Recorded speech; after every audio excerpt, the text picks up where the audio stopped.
Doubtnut app पे होगा आपके सभी मैथ, केमिस्ट्री, फिजिक्स और बायोलॉजी डाउट का सफाया। बस अपने क्वेश्चन की फ़ोटो खींचो, उसे क्रॉप करो और सबमिट करो और 3 सेकंड के अंदर उसका वीडियो सॉल्यूशन पाओ। क्लास 6 से 12 से लेके NEET, IIT, JEE, mains and advance के लेवल तक। तो आज ही डाउनलोड करें डाउटनट ऐप।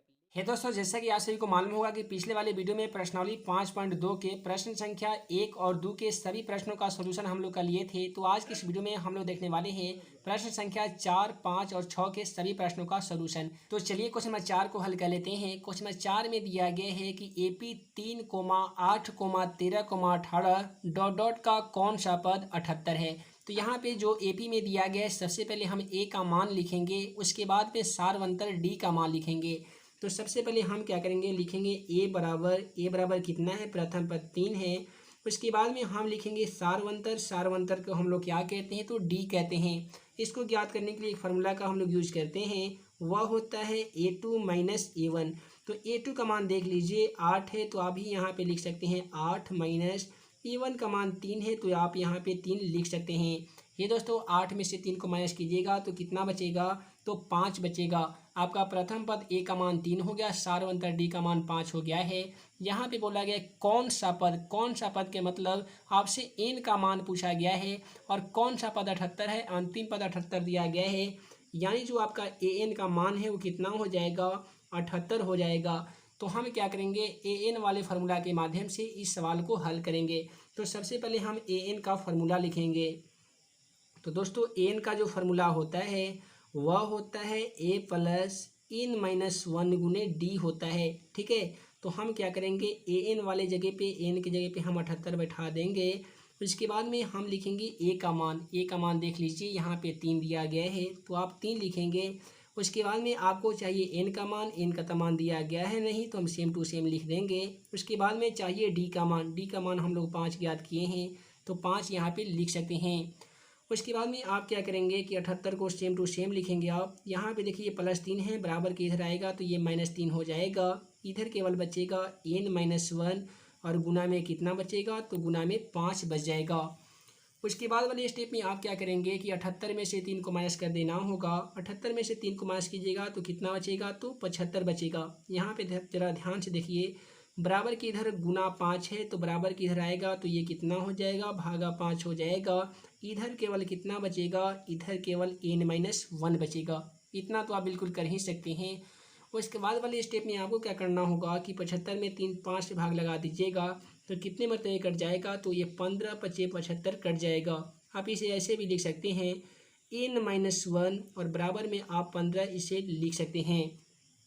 उसके बाद में आपको क्या करना होगा कि अगर आप n बराबर लिखते हैं 15, ज़रा ध्यान से देखिए, ये -1 है, बराबर के उधर जाएगा तो कितना हो जाएगा, +1 हो जाएगा। तो 15 और ये कितना हो जाएगा, 16 हो जाएगा। तो आपसे प्रश्न पूछा गया है कि AP इतना का कौन सा पद 78 होगा, तो इस AP का 16वां पद 78 होगा।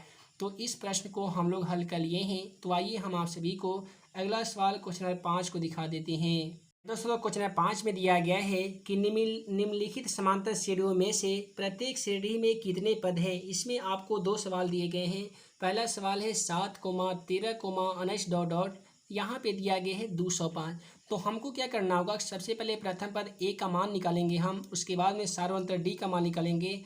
अंतिम पद यहाँ पे 205 दिया गया है, यानी एन का मान हमें प्राप्त है। तो हमें ज्ञात करना है एन का मान। तो सबसे पहले जो दिया गया है उसे हम लिख लेंगे। यहाँ पे हम लिखेंगे ए का मान प्रथम पद यहाँ पे 7 दिया गया है, तो हम 7 लिख लेंगे। उसके बाद में हम ज्ञात करेंगे डी यानी सारवंतर का मान। डी ज्ञात करने के लिए वही शॉर्टकट फार्मूला का यूज करेंगे हम लोग, A2 माइनस A1 है। दोस्तों A2 का मान यहाँ पे कितना है, तो 13 है, और -A1 का मान कितना है, तो 7 है। तो आप यहाँ पे 7 लिख सकते हैं। 13 में से 7 को माइनस कर लीजिएगा, कितना बचेगा, तो 6 बच जाएगा। उसके बाद में अंतिम पद कितना है, 205 है। तो जो 205 हो जाएगा वो किसका मान हो जाएगा, an का मान हो जाएगा। तो an का मान हम 205 लिख सकते हैं। उसके बाद में हम क्या करेंगे, फार्मूला का यूज़ करेंगे। फार्मूला क्या है हमारा, तो फार्मूला है an बराबर a प्लस n-1 गुने डी। तो an की जगह पे हमें क्या लिखना होगा, तो an की जगह पे हम लिखेंगे 205। यहाँ पे 205 हमने लिख दिया है। उसके बाद में चाहिए हमें a का मान यहाँ पे हम 7 लिखेंगे। एन का मान हमें प्राप्त नहीं है, एन की जगह पे हम सेम टू सेम लिख देंगे। उसके बाद में हमें गुना डी लिखना है। डी का मान यहाँ पे आप सभी देख सकते हैं 6 है, तो आपको भी यहाँ पे 6 लिख देना होगा। उसके बाद वाले स्टेप में आप क्या करेंगे, यहाँ पे जो 205 है ये भी प्लस में है और 7 भी प्लस में है, तो आप यहाँ पे लिख सकते हैं 205 और प्लस 7 है, बराबर किधर आएगा तो कितना हो जाएगा, -7 हो जाएगा। और इधर केवल कितना बचेगा तो n-1 और गुने 6 बच जाएगा। उसके बाद वाले स्टेप में आप क्या करेंगे कि 205 में से 7 को माइनस कर लीजिएगा। हे दोस्तों 205 में से 7 को माइनस कीजिएगा तो कितना बचेगा, तो ये लगभग 198 बच जाएगा। यहाँ पे ध्यान दीजिए कि गुना 6 है, बराबर किधर आएगा तो कितना हो जाएगा, तो ये भागा 6 हो जाएगा। इधर हमारा केवल कितना बचेगा तो n-1 बचेगा। चाहे तो इसे हम ऐसे भी लिख सकते हैं, यहाँ पे हम लिख सकते हैं n-1 और इधर कर सकते हैं 198/6 को कटा सकते हैं, कितने मरतबे कटेगा तो ये 33 मरतबे कट जाता है। क्योंकि 33 का पढ़ा हम 6 बार पढ़ते हैं तो 198 आ जाता है, तो यहाँ पे हम 33 को लिख सकते हैं। उसके बाद वाले स्टेप में हम क्या करेंगे, हम लिखेंगे n बराबर, यहाँ पे दिया गया है 33, तो 33 को हम सेम टू सेम लिखेंगे। यहाँ पे ज़रा ध्यान से दीजिएगा कि -1 है तो बराबर के उधर जाके ये कितना हो जाएगा तो प्लस हो जाएगा, तो 33 में 1 को आपको ऐड कर लेना होगा, तो 33 और 1 कितना हो जाएगा तो 33 और 1 34 हो जाएगा। तो क्वेश्चन का सही जवाब 34 आ जाएगा। उसके बाद में उसी तरीके से अगला जो सवाल है रोमन नंबर 2 में 18,15.1/2, 13, -47 दिया गया है। तो सबसे पहले हम क्या करेंगे, ए का मान लिख लेंगे। उसके बाद में डी ज्ञात करेंगे। एन का तो मान एन बोल रहे हैं, एन का तो मान -47 दिया गया है, तो हम एन का मान ज्ञात आसानी तरीके से कर सकते हैं। तो सबसे पहले हम लिखेंगे ए का मान, ए का मतलब प्रथम पद, यहाँ पे कितना दिया गया है तो 18 दिया गया है, तो आपको भी यहाँ पे 18 लिख देना होगा। यहाँ पे ए एन का मान लिख लेते हैं, कितना है -47, तो -47 लिख सकते हैं। उसके बाद में हम क्या करेंगे, सारवंतर ज्ञात करेंगे, यानी डी का मान ज्ञात करेंगे। डी ज्ञात करने के लिए आसान फार्मूला है, क्या चीज़ तो A2 - A1। यहाँ पे गौर कीजिएगा, A2 का जो मान है वो 15.1/2 है, तो इसे हम ऐसे कर सकते हैं 15 दूनी 30 और 1 31/2 हम लिख सकते हैं। तो A2 की जगह पे हम लिखेंगे 31/2 और -A1 का मान, A1 का मान यहाँ पे 18 था, तो हम भी यहाँ पे 18 लिख देंगे। अब इसे हम बटा का घटाव बना लेंगे। बटा का घटाव कैसे बनाना है, तो देखिए 2 और ए का आप यहाँ पे एलसीएम ले लेंगे तो कितना हो जाएगा 2 हो जाएगा। उसके बाद में आपको ऐसे क्रॉस गुना करना है। 31 का पढ़ा एक बार पढ़िएगा तो कितना होगा 31 हो जाएगा। उसी प्रकार से 18 का पढ़ा 2 बार पढ़िएगा तो कितना हो जाएगा तो 18 दूनी 36 हो जाएगा। है दोस्तों, 31 में से 36 को आप माइनस कीजिएगा तो कितना बचेगा -5 बचेगा। और बटा में कितना है तो बटा में 2 है। तो हमें ए का मान भी प्राप्त हो गया है, डी का मान भी हम लोग निकाल लिए हैं और ए एन का मान दिया गया है। तो हम आसानी तरीके से ए एन का मान ज्ञात कर सकते हैं। तो सबसे पहले हम लिखेंगे फार्मूला ए एन बराबर फार्मूला होता है ए प्लस n-1 गुने डी। तो ए एन की जगह पे हम ए एन का मान बैठा देंगे। ए एन का मान दोस्तों कितना है तो यहाँ पे देख सकते हैं -47 है, तो आप भी यहाँ पे लिख सकते हैं -47 बराबर ए का मान कितना है दोस्तों, ए का मान 18 है, तो आप भी यहाँ पे 18 लिख सकते हैं। इसके बाद में प्लस एन का मान नहीं मालूम, तो इसे हम सेम टू सेम लिखेंगे। और गुने डी का मान, तो डी का मान हम लोग कितना निकाले हैं -5/2 निकाल दिए हैं, तो इसे हम सेम टू सेम लिख सकते हैं।